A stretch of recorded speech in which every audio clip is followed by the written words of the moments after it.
नमस्कार दोस्तों, स्वागत है आपका हिंदी नॉलेज शो में। तो दोस्तों, जहां एक तरफ रूस यूक्रेन पर हमला करके उसे कब्जाने में लगा हुआ है, वहीं दूसरी तरफ ये भी खबर है कि चीन भी ताइवान पर अटैक करके उस पर कब्जा जमा सकता है।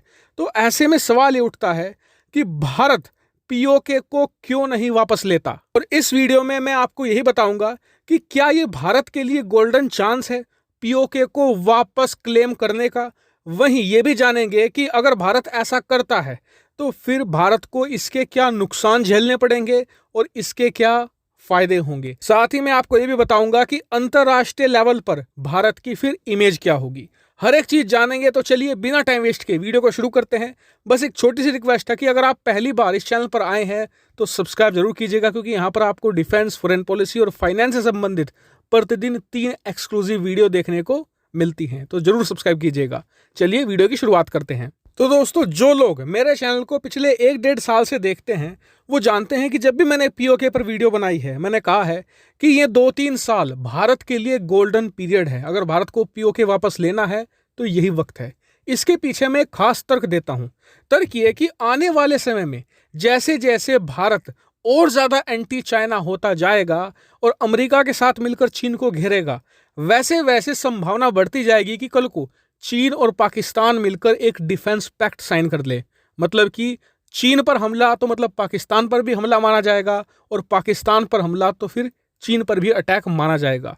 उस स्थिति में पीओके वापस लेना बहुत ज्यादा मुश्किल बन जाएगा। लेकिन मान लेते हैं कि इसी परिस्थिति को ध्यान में रखते हुए भारत कल को ही ये कहता है कि चलो पीओके कब जाते हैं, सेना को पीओके में भेज दिया जाता है और सेना पीओके को वापस ले भी लेती है। हम ये भी मानकर चलते हैं।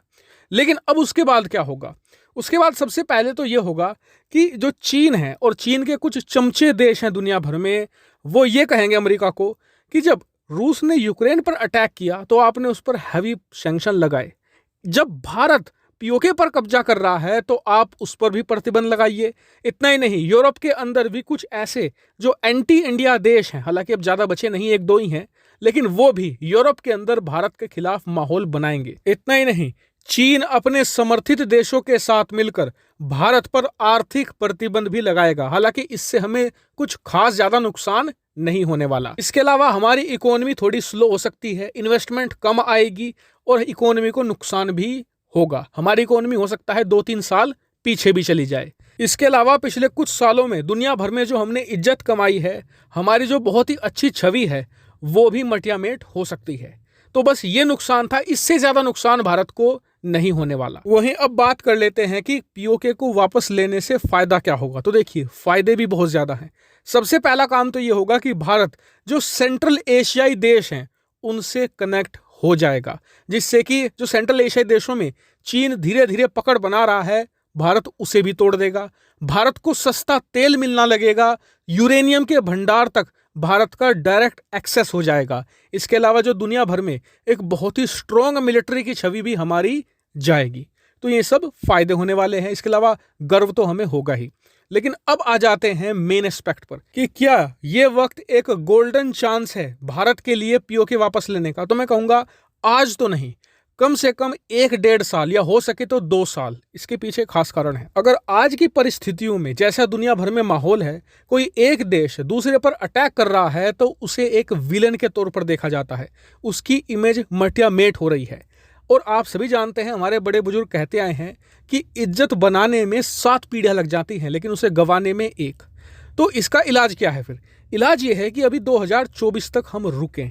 जब हमारी इकोनॉमी $5 ट्रिलियन की हो जाएगी ना, उसके बाद हम वर्ल्ड मीडिया और जो वर्ल्ड का नैरेटिव है उसे कंट्रोल करेंगे। इतना ही नहीं, हमारी इकोनॉमी इतनी बड़ी हो चुकी होगी कि अगर कोई हम पर प्रतिबंध लगाना भी चाहेगा ना तो वो ऐसा नहीं कर पाएगा। क्यों? क्योंकि दुनिया भर की जितनी भी बड़ी अर्थव्यवस्थाएं हैं ये आपस में कनेक्टेड है। अगर एक को नुकसान होता है तो बाकी सबको भी नुकसान होगा। ऐसे में भारत से व्यापार बंद करके किसी का भी काम नहीं चलने वाला। इसके अलावा एक बड़ा कारण है सैन्य तौर पर। वो ये कि मान लीजिए आज हम पीओके पर अटैक करते हैं तो पाकिस्तान क्या करेगा? वो ये करेगा कि जो भारत के सीमावर्ती शहर है वहां पर बमबारी करने की कोशिश करेगा। इसका कारण यह है कि पाकिस्तान को पता है कि वो भारतीय सेना का मुकाबला नहीं कर सकता। इससे बेहतर यह है कि वो भारत के आम नागरिकों को निशाना बनाए, भारत के शहरों को निशाना बनाए, और फिर भारत इन हमलों से तंग आकर और अपने नागरिकों की जान बचाने के लिए पाकिस्तान के साथ बातचीत की टेबल पर आए और हमला रोक दे। ये इनकी सीधी सी रणनीति होगी।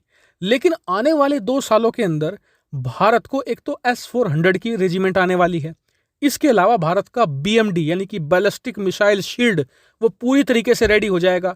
इसके अलावा हमारे पास XR-SAM रेडी हो जाएगा और इन सभी को मिलाकर एक इंटीग्रेटेड डिफेंस सिस्टम रेडी किया जाएगा, जिसके बाद कोई भी देश का ना तो मिसाइल, ना ही लड़ाकू विमान, ना ही हेलीकॉप्टर, ना ही ड्रोन भारतीय सीमा में आ नहीं सकता।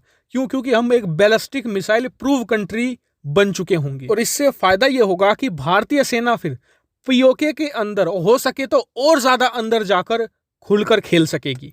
आप समझ गए होंगे कि मैं किस तरफ इशारा कर रहा हूं। और इसीलिए ज्यादातर लोग यही कह रहे हैं कि भारत को जल्दबाजी नहीं करनी है, 1-1.5 साल रुकना है, अपना डिफेंस मजबूत करना है और फिर हार्ड हिट करना है।